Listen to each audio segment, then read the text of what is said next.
Hey, welcome. What I'd like to show you today is how to germinate watermelon seeds. I got some of those really small, super sweet watermelons, very edible.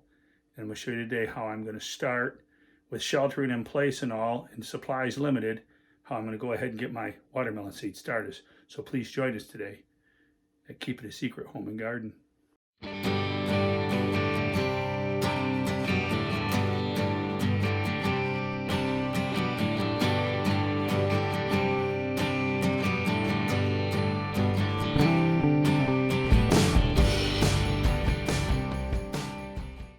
Here's my radishes I'm growing under my grow light. I got it set at 500 watts, but it's time. The plants have popped up. It's time to thin them down. Now, I was reading in the instructions. It's funny that on the package, it tells you to take a pair of scissors to thin them down. And it says the reason for that is if you pull them out, what you are going to do is you're going to yank up the roots of the one next to it.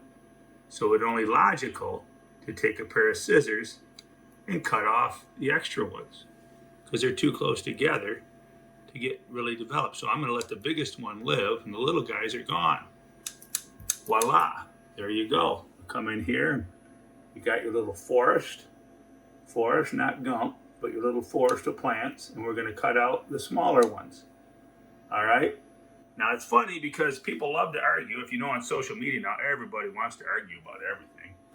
And years ago on BigPumpkins.com, which is one of the places where I started growing these vegetables on, people wanted to argue about the pumpkin plants. If you plant two pumpkin plants side by side, or two watermelon plants, or two radishes, and you want to cull one as you thin them down, I cut mine off. I told people, hey, I cut my plant off because I don't want to yank up the roots of the brother. Now, people came on there and wanted to argue with me about that. Unbelievable. But hey, point for the day, I just read it on the instructions of the package. Thin down with a pair of scissors. Don't yank the roots out. You see the seedlings fluttering? That will make the stem stronger. What airflow does is airflow crosses the leaf, pulling moisture, water out of the leaf, creating a siphon to the root. So yes, a fan in your grow room is a must, in my opinion. Here's my tomatoes. They're not popped up yet. My radishes. So there's another bonus tip.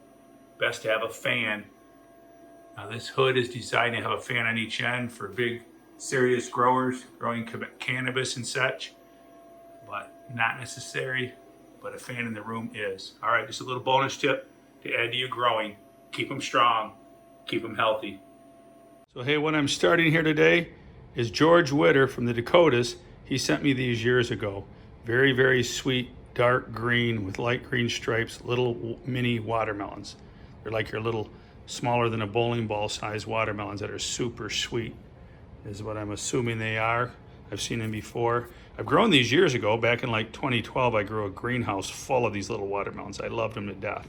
But what I've done here is I've taken these green plastic cups out of my laundry room because right now I'm sheltering in place. So I'm not going to run down and buy peat pots or cups or grow bags. I'm just going to, I guess I could order them online, but hey, these are in hand.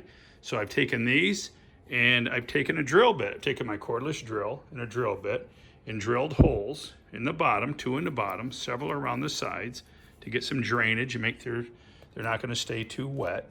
And what you want to do with your soil is you want to take the soil and you want to get just wet enough where it sticks together. It balls up and sticks together.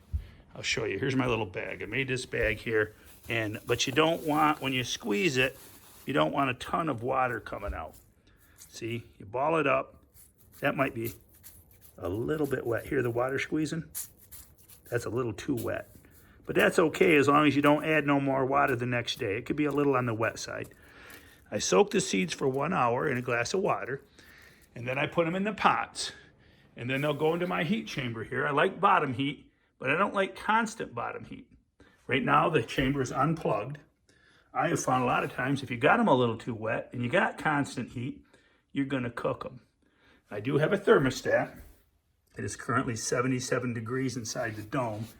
If that drops down into the below 75, I'll plug it back in for an hour. And I also can rotate. I can rotate my heater. There's my tomatoes, 60 tomato plants started, cherry tomatoes for my friends. And then I started these watermelons, which I'm not gonna grow all these watermelons. I'm actually gonna share them with some friends. I'm gonna try to find a place to plant 1 or 2 of these. These are those sweet eating watermelons where the sugar and the juice just runs down your chin. Oh, you gotta love it. A nice cold watermelon in August. So anyways, there you go. There you have it. How to start watermelon seeds at home. You can probably order seeds by mail. I'm using Morgan Seed Starter. Love the products. We'll be using them all summer. So join us. Join us this summer. And I'm gonna link this back to some of my watermelon videos. I grew a 260-pound watermelon, which was the 3rd largest in the world in 2011. And I've been growing watermelons, well, most of my life. I love watermelons. So I'll link this back. Check out our videos. We put out a video every Friday. And now with the sheltering in place, I'm putting out videos in between. This is your Crimson Sweet, how to start nice eating watermelons video. If you have any comments, questions, please post them below. And I'll try to answer your questions the best that I can. Watermelons like sunny locations. They need at least 8 hours of sun a day. They like sandy, loose soil, good drainage. They don't like wet feet. Don't keep them watered constantly. Kind of like cannabis and tomatoes. Water them every 3 days for growing like nice eating watermelons. If you'd like to grow a championship giant watermelon, check out, I have a video that went viral, 288-pound giant watermelon. Cut open, look inside. It's got almost 14 million views. Please check that out. Turn on your notifications, subscribe to the channel. And hey, if you want, check out GWG, Giant Watermelon Growers Club, where you could join for a $25 membership. They will mail you seeds and you can join the competition. They have prize money every year. Great club, great guys. Join the GWG, Giant Watermelon Growers. I highly recommend it. All right, man, keep them growing. Talk to you soon. Happy gardening.